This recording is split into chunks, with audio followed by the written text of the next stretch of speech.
আসসালামু আলাইকুম। আমি ডাক্তার জান্নাতুন নিসা, ক্যান্সার বিশেষজ্ঞ হিসেবে কাজ করছি চট্টগ্রামে। আজ আমরা কথা বলবো ব্রেস্ট ক্যান্সার অ্যাওয়ারনেস মান্থ। অক্টোবরকে আমরা ব্রেস্ট ক্যান্সার অ্যাওয়ারনেস মান্থ হিসেবে পালন করে থাকি। দেশে এবং সারা বিশ্বে এই মাসটাকে ব্রেস্ট ক্যান্সার অ্যাওয়ারনেস মান্থ হিসেবে পালন করা হয়। কেন একটা মাসকে স্পেসিফিক করে অ্যাওয়ারনেস মান্থ হিসেবে পালন করা হচ্ছে?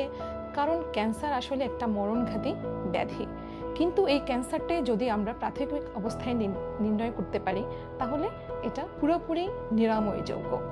তাই সারা বিশ্বব্যাপী এই ব্রেস্ট ক্যান্সারের অ্যাওয়ারনেসের জন্য অক্টোবর মাসটাকে আমরা ব্রেস্ট ক্যান্সার অ্যাওয়ারনেস মান্থ হিসেবে পালন করে থাকি। তাহলে এটার উদ্দেশ্য কি? আমরা এই মাসে কি করব?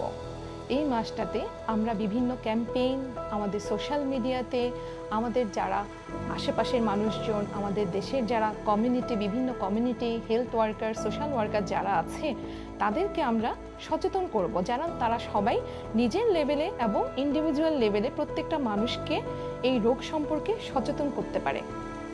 এবং সচেতনতা শুধু নিজের মধ্যে না, নিজের সচেতনতাটুকু অন্যের মধ্যে ছড়িয়ে দেওয়াটাই হচ্ছে এই অ্যাওয়ারনেস মান্থের উদ্দেশ্য। এবং এটার আরেকটা উদ্দেশ্য হচ্ছে যেন আমরা এই ব্রেস্ট ক্যান্সারটাকে একদম প্রাথমিক অবস্থায় নির্ণয় করতে পারি, এবং কিভাবে সেটা নির্ণয় করতে পারি সেই জিনিসটাও সবাইকে জানানো। সবাই যেন অবগত হয় কখন একজন ডাক্তারের শরণাপন্ন হতে হবে, যাতে আমরা রোগটা একেবারেই প্রাথমিক পর্যায়ে নির্ণয় করতে পারি।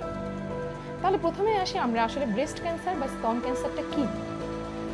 আমাদের শরীরেরই স্তনের কোষগুলো যখন অনিয়ন্ত্রিতভাবে বৃদ্ধি পাওয়া শুরু করে তখন সেটা একটা মাংসপিণ্ড বা টিউমার বা যেটাকে আমরা ক্যান্সার বলে থাকি সেটাতে পরিণত হয়। তাহলে এখন আমরা জানি আগে কারা এই ব্রেস্ট ক্যান্সারের ঝুঁকিতে থাকে। ঝুঁকিগুলোকে কিন্তু আমরা সাধারণভাবে দুই ভাগে ভাগ করতে পারি। একটা হচ্ছে অপরিবর্তনশীল, যেটা আমরা চাইলেও পরিবর্তন করা আমাদের পক্ষে সম্ভব না। আরেকটা হচ্ছে যেটা আমরা চাইলেই আমরা পরিবর্তন করতে পারি, যেটা পরিবর্তনশীল। তাহলে প্রথমেই আমি কথা বলবো যেগুলো অপরিবর্তনশীল ঝুঁকি আমাদের। তাহলে সেই ঝুঁকিগুলো কি কি? প্রথমেই আসি আমরা বয়স। বয়স আমাদের এমন একটা জিনিস যেটা আমরা চাইলেই এটাকে নিয়ন্ত্রণ করা আমাদের পক্ষে সম্ভব না। আমাদের সময়ের সাথে বয়স আমাদের বাড়ছে, এবং বয়স বৃদ্ধির সাথে সাথে স্তন ক্যান্সারের ঝুঁকিটা বাড়তে থাকে। সাধারণত 40 এবং তার উপরের বয়সে স্তন ক্যান্সারের ঝুঁকিটা বৃদ্ধি পেতে থাকে। তারপর আসি আমরা জেন্ডার বা লিঙ্গ, আমরা যেটাকে বলি। জন্মগতভাবে আমি নারী, তাই নারী হিসেবে পুরুষদের তুলনায় আমাদের ব্রেস্ট ক্যান্সারে আক্রান্ত হওয়ার ঝুঁকিটা অনেক গুণ না, প্রায় 100 গুণ বেশি। আসলে প্রতি 100 জন নারীর ব্রেস্ট ক্যান্সারের অনুপাতে একজন পুরুষ ব্রেস্ট ক্যান্সারে আক্রান্ত হয়ে থাকে। তারপর আসি আমরা পারিবারিক ইতিহাস। যদি কোনো নারীর বা পুরুষের তার পারিবারিক এক বা একাধিক সদস্যের স্তন ক্যান্সার অথবা ডিম্বাশয় ক্যান্সারে আক্রান্ত হওয়ার ইতিহাস থাকে, তাহলে সেই ক্ষেত্রে সেই নারীর পরবর্তীতে ব্রেস্ট ক্যান্সার বা ডিম্বাশয় ক্যান্সার, ওভারিয়ান ক্যান্সার যেটা আমরা বলি, সেটার ঝুঁকিটা একটু বৃদ্ধি পায়। তারপর আসি আমরা কিছু বংশগত বা জিনগত পরিবর্তন। কিছু বংশগত বা জিনগত পরিবর্তনের কারণে কিন্তু ব্রেস্ট ক্যান্সারের ঝুঁকিটা বাড়ে। তার মধ্যে অন্যতম হচ্ছে BRCA1 এবং BRCA2, যেটা জিন মিউটেশন আমরা বলে থাকি। এছাড়া হচ্ছে যদি কোনো নারীর 12 বছর বয়সের আগে তার ঋতুস্রাব শুরু হয় এবং 55 বছর বয়সের পরে গিয়ে যদি তার ঋতুস্রাব বন্ধ হয়, তাহলে এটাকে আমরা বলি একটা লং রিপ্রোডাক্টিভ লাইফ। যাদের এই লং রিপ্রোডাক্টিভ লাইফ থাকে তাদের ক্ষেত্রে কিন্তু ব্রেস্ট ক্যান্সারের ঝুঁকিটা অনেকখানি বেশি থাকে। এছাড়া যাদের বাচ্চা হয় না, যদি কারো বাচ্চা না হয়ে থাকে, তাহলে সেই ক্ষেত্রেও কিন্তু ব্রেস্ট ক্যান্সারের ঝুঁকিটা বেড়ে যায়। এবং কারো যদি 30 বছরের পরে গিয়ে যদি প্রথম বাচ্চা হয়, তাদের ক্ষেত্রেও কিন্তু ব্রেস্ট ক্যান্সারের ঝুঁকিটা বেড়ে যায়। কিছু কিছু বিনাইন ব্রেস্ট কন্ডিশন আছে যেগুলো পরবর্তীতে ব্রেস্ট ক্যান্সারে পরিণত হতে পারে। এই ঝুঁকিগুলো গেল যেগুলো আমরা চাইলেও আমাদের পক্ষে পরিবর্তন করা সম্ভব না। এখন আসি আমরা যে জিনিসগুলো পরিবর্তনশীল, সেটা কি? পরিবর্তনশীল জিনিসের মধ্যে হচ্ছে আমাদের একটা হচ্ছে ওজন বা স্থূলতা, ওবেসিটি যেটাকে আমরা বলি। স্থূলতা কিন্তু ব্রেস্ট ক্যান্সারের ঝুঁকিটাকে বাড়ায়। তাহলে আমাদেরকে ফিজিক্যালি অ্যাক্টিভ থাকতে হবে। আর হচ্ছে আমরা চাইলে আমরা একটু আর্লি বয়সে যদি বাচ্চা নেওয়া যায়, 30 বছর বয়সের আগে যদি প্রথম বাচ্চাটা নিয়ে নেওয়া যায়। এবং অনেকেই আছেন বাচ্চাদেরকে ব্রেস্ট ফিডিং করাতে চান না, তাহলে এই ব্রেস্ট ফিডিংটাও কিন্তু কেউ যদি ব্রেস্ট ফিডিং না করায় বাচ্চাদেরকে, তাহলে সেই ক্ষেত্রে কিন্তু ব্রেস্ট ক্যান্সারের ঝুঁকিটা বাড়ে। এবং আমরা অনেক নারীরা দেখা যায় যে মেনোপোজের পরে কিছু শারীরিক সমস্যা দেখা যায়, সেটার কারণে অনেকে হরমোন রিপ্লেসমেন্ট থেরাপি নিয়ে থাকেন। সেই হরমোন রিপ্লেসমেন্ট থেরাপির কারণেও কিন্তু ব্রেস্ট ক্যান্সারের ঝুঁকি বাড়ে। 5 বছরের উপরে যদি টানা দীর্ঘদিন ধরে জন্ম নিয়ন্ত্রক বড়ি ব্যবহার করা হয় তাহলে কিন্তু সেই ক্ষেত্রেও ব্রেস্ট ক্যান্সারের ঝুঁকিটা বৃদ্ধি পায়। তাহলে এই জিনিসগুলো আমরা চাইলে আমাদের ক্ষেত্রে আমরা পরিবর্তন করতে পারি, যেটা আমাদের ব্রেস্ট ক্যান্সারের ঝুঁকিটা কমাতে সাহায্য করে। এখন আমরা জানবো ব্রেস্ট ক্যান্সারের লক্ষণগুলো কি কি, স্তন ক্যান্সারের লক্ষণগুলো কি কি, কি দেখলে আমরা বুঝতে পারবো যে আমাকে ডাক্তারের কাছে শরণাপন্ন হতে হবে।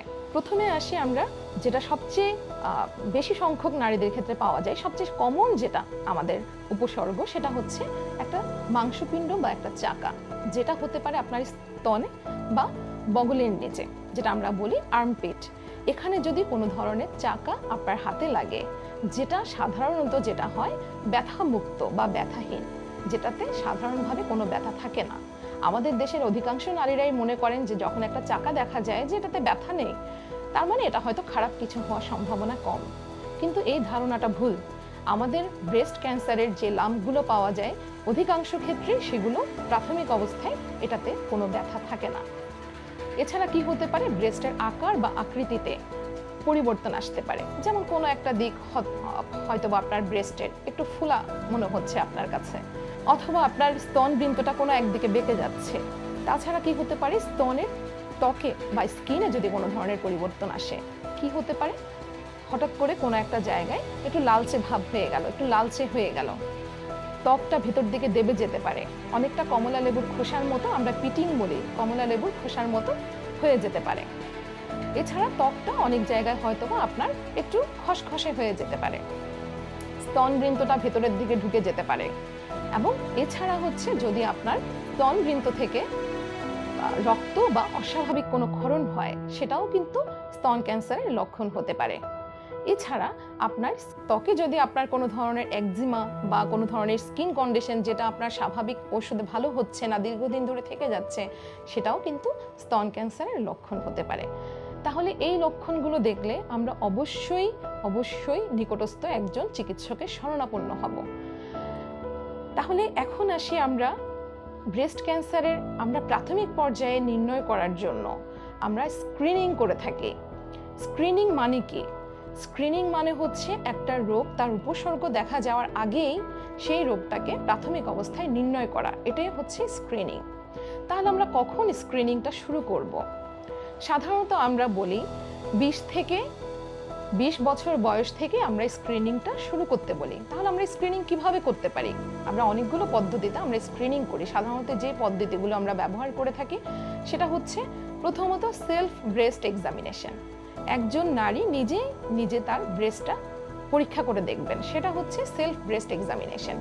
এছাড়া হতে পারে ক্লিনিক্যাল ব্রেস্ট এক্সামিনেশন, যে আপনি একজন ডাক্তারের কাছে গেলেন, একজন ডাক্তার আপনার ব্রেস্টটা পরীক্ষা করে দেখবেন, এটা হচ্ছে ক্লিনিক্যাল ব্রেস্ট এক্সামিনেশন।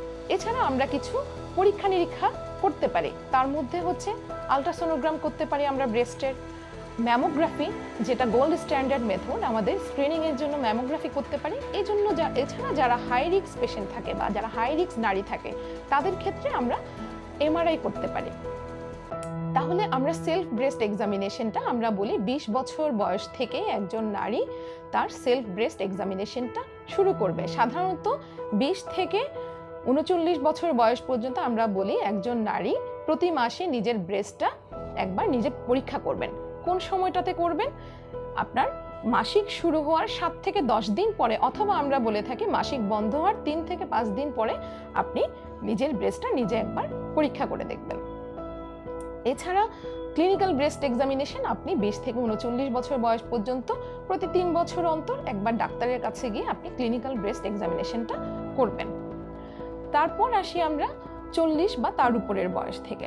আমরা বলে থাকি 40 থেকে 54 বছর বয়স পর্যন্ত আপনি বছরে একবার করে ক্লিনিক্যাল ব্রেস্ট এক্সামিনেশন করবেন, সাথে আপনি নিজে সেলফ ব্রেস্ট এক্সামিনেশন করবেন প্রতি মাসে একবার। এবং যেসব নারীদের মেনোপজ হয়ে গেছে তাদের ক্ষেত্রে প্রতি মাসে একটা নির্দিষ্ট দিনে আপনি সেলফ ব্রেস্ট এক্সামিনেশনটা করবেন। এছাড়া আপনি প্রতি বছর একবার করে ম্যামোগ্রাফিটা করবেন। এটা হচ্ছে 40 থেকে 54 বছর বয়সের নারীদের জন্য স্ক্রিনিং। আর 54 বছর বয়সের পরে গিয়ে আপনি সেই ক্ষেত্রে ম্যামোগ্রাফিটাকে আপনি প্রতি বছরের পরিবর্তে আপনি এভরি অল্টারনেট ইয়ারে আপনি ম্যামোগ্রাফিটা করতে পারেন। আর এই স্ক্রিনিংগুলো যদি আপনি নিয়মিত করেন তাহলে হচ্ছে আপনি অবশ্যই ব্রেস্ট ক্যান্সার যদি কারো হয়ে থাকে সেটা একেবারেই প্রাথমিক পর্যায়ে ধরা পড়বে, এবং আমরা বলে থাকি একদম প্রাথমিক পর্যায়ে, যেটা স্টেজ 1 ক্যান্সার আমরা বলি, সেই পর্যায়ে ধরা পড়লে কিন্তু আমাদের এই ক্যান্সারের সুস্থতার হার 99 থেকে 100%। আমরা ব্রেস্ট ক্যান্সারকে 4টে স্টেজে ভাগ করে থাকি, স্টেজ 1, 2, 3, 4। আমি বললাম স্টেজ 1-এ এই ক্যান্সারের সুস্থতার হার হচ্ছে 99 থেকে 100%।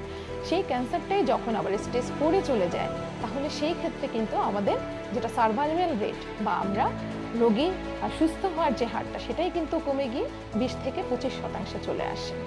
তাহলে স্ক্রিনিংটা আমাদের ক্যান্সার শনাক্তকরণের প্রাথমিক পর্যায়ে একটা গুরুত্বপূর্ণ অংশ। তাই আসুন সবাই আমরা এই অ্যাওয়ারনেস মান্থে আপনি নিজের সম্বন্ধে জানুন, নিজের ব্রেস্টটাকে জানুন, নিজে ব্রেস্ট ক্যান্সার সম্পর্কে জানুন, আপনার আশেপাশের মানুষজনকে আপনি সচেতন করুন, আপনি নিজে সচেতন হন, এবং আমরা ব্রেস্ট ক্যান্সারের মৃত্যুর হারটাকে কমিয়ে আনি।